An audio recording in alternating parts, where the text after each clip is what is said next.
gimana ceritanya ada ular, sange sama akang gitu. Cepongin akang. tapi sehabis itu tuh saya punya dua. Dia habis digigit, titiknya jadi dua. Nemu ke samping. Iya. Jadi begini.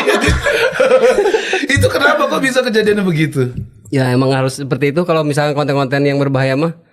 Kalau nggak dililit ya digigit, kalau nggak digigit disembur itu udah sering. Kameramen juga saya pernah ya, Sup. Berapa kali disembur, Sup? Berapa kali, Sup? 2 kali. Dua kali disembur. Mata tuh. Mata. Sampai gagal tuh konten. Gara-gara semburan itu. Lu nggak pakai kacamata? Ya Allah, harusnya pakai kacamata. Harusnya ya, pakai Kang? kacamata. Oke, hari itu enggak kena. Itu pedihnya bisa berapa hari? Lumayan, Sup. Berapa hari? 1 hari ya panasnya. Panas aja itu. Kayak kena apa?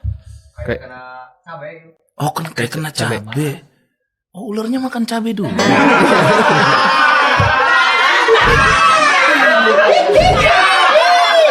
Sorry ya.